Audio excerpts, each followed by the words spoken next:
Bismillahirrahmanirrahim. Assalamualaikum warahmatullahi wabarakatuh. Selamat malam, salam sejahtera bagi kita sekalian. Shalom, Om Swastiastu, Namo Buddhaya, salam kebajikan. Yang saya hormati, yang saya banggakan, Ketua KPK Bapak Nawawi Pamolanggo beserta seluruh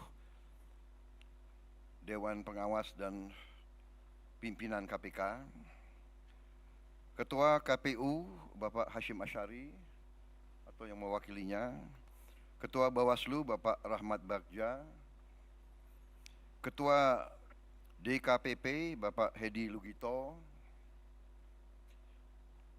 Bapak Febri Adriansyah, Jampitsus mewakili Jaksa Agung, Komjen Polisi Wahyu Widada, Kabar Eskrim mewakili Kapolri, pasangan calon Presiden Wakil Presiden 01 Bapak Anies Baswedan dan Bapak Muhaimin Iskandar yang saya hormati, pasangan calon Presiden dan Wakil Presiden 03 Bapak Ganjar Pranowo dan Profesor Mahfud MD yang saya hormati. Kita telah kumpul di tempat yang baik ini untuk membahas masalah korupsi. Dan saya kira kita semua menyadari dan faham benar betapa masalah korupsi ini merusak kehidupan bangsa dan negara dan membahayakan keselamatan sebuah negara. Negara-negara yang dikatakan gagal sebagian besar adalah karena tidak mampu mengendalikan mitigasi ataupun menghilangkan korupsi. Justru yang tadi disampaikan oleh pimpinan KPK benar-benar relevan. Kita faham justru negara seperti kita yang hidupnya banyak sekali tergantung sumber daya alam, disitulah terjadi praktek-praktek korupsi yang sangat mengganggu kelangsungan hidup suatu bangsa. Semua upaya yang sudah disampaikan oleh KPK harus kita dukung. Dan saya bertekad untuk mendukung dan untuk manakala saya nanti bersama Saudara Gibran menerima mandat dari rakyat, saya bertekad untuk memimpin upaya pemberantasan korupsi dengan sungguh-sungguh dan dengan total. Saudara-saudara sekalian, pendekatan yang sudah dilakukan itu sudah benar. Pendekatan pendidikan, kemudian pencegahan dan penindakan, itu sudah benar, harus kita tingkatkan. Tetapi saya memandangnya dari segi sistemik, dari segi realisme. Jadi menurut pandangan saya, kita harus dengan secara realistis mengatur kualitas hidup semua pengambil keputusan yang mengendalikan roda pemerintahan, terutama yang memegang anggaran besar. Kualitas hidupnya ini harus dijamin dan diperbaiki. Contoh, hakim di negara-negara yang maju yang harus kita pelajari, hakim-hakim, apalagi hakim tertinggi, hakim agung, itu dijamin jabatannya seumur hidup. Dia hanya bisa berhenti apabila dia sakit, dia minta berhenti, atau dia meninggal. Itu di Amerika, itu di Inggris. Kemudian Ketua Mahkamah Agung adalah pejabat negara yang gajinya tertinggi. Kediaman resminya lebih besar atau lebih besar dari Perdana Menteri. Itu di Inggris. Hakim-hakim itu dijamin penghasilannya begitu besar sehingga bisa dikatakan dia tidak ada insentif untuk korupsi sama sekali. Ini yang saya anggap pendekatan sistemik dan pendekatan realistis. Pejabat-pejabat yang memegang anggaran besar, kualitas hidupnya dan penghasilannya harus sesuai. Sekarang direksi perusahaan swasta, bahkan perusahaan BUMN, gajinya jauh lebih besar dari Panglima TNI, dari dirjen-dirjen, dari menteri-menteri yang memegang anggaran negara yang triliunan.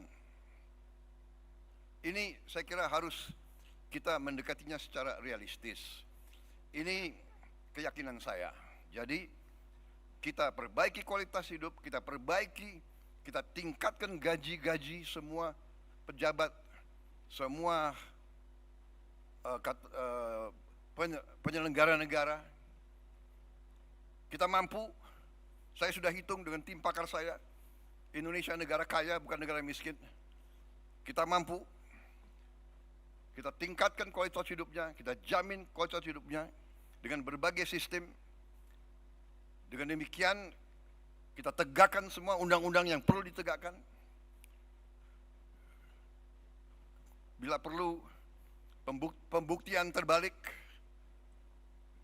tidak perlu kita tunggu delik pengaduan, tetapi seorang pejabat yang mau menjabat jabatan penting harus transparan, harus bisa dilihat. Karena itu saya sangat dukung LHKPN untuk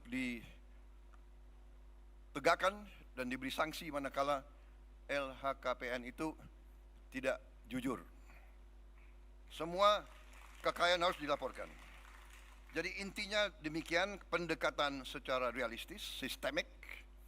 Kita perbaiki kualitas hidup, kita jamin kualitas hidup sehingga tidak terjadi suatu hal yang tidak masuk akal. Sebagai contoh, pejabat yang mengendalikan anggaran kontrak-kontrak besar itu diperlakukan sama dengan pejabat yang tidak punya tanggung jawab sebesar itu. Ini saya melihat sehari-hari di lingkungan tanggung jawab saya. Di Kementerian Pertahanan ada pejabat yang mengendalikan triliunan dalam kontrak-kontrak, pangkatnya sama dengan pejabat yang kerjanya rutin. Ini saya ajukan sudah 2-3 tahun untuk jabatannya dinaikkan, mungkin tidak dari segi gaji, tapi dari segi penghormatan. Saya mau usulkan pejabat-pejabat di Kementerian Pertahanan yang mengendalikan anggaran begitu besar diberi bintang 3. Tapi sampai sekarang ya mungkin birokrasi dan sebagainya masih belum tembus. Itu pertama, jadi sistemik pendekatan. Yang kedua menurut saya adalah kehendak politik, political will. Tadi saya sependapat dengan Pak Anies tadi, harus dari atas. Political will, kehendak politik untuk menegakkan pemberantasan korupsi. Dan Ingarso Sungtolodo memberi contoh. Pengalaman saya di tentara, kalau pemimpin memberi contoh yang jelek, anak buahnya lebih jelek lagi. Jadi kita selalu harus memimpin dengan contoh, memimpin dari depan, transparan, dan kita harus selalu menegakkan walaupun mungkin berat. Saya kira intinya itu, saya dukung semua upaya yang tadi disampaikan oleh KPK, semua upaya mitigasi, pencegahan, dan penindakan. Tetapi paling inti adalah pendekatan sistemik. Kita perbaiki sistemnya. Sesudah sistem diperbaiki, dengan political will, kita tindak sekeras-kerasnya yang menyimpang dari ketentuan kita. Korupsi adalah yang bisa merusak Indonesia, bisa gagalkan Indonesia untuk dengan cepat meningkat menjadi negara maju, dan itu yang kita inginkan dan itu yang bisa kita capai.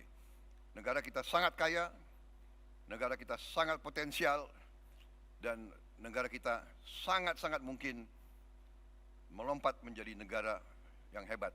Terima kasih. Wassalamualaikum warahmatullahi wabarakatuh.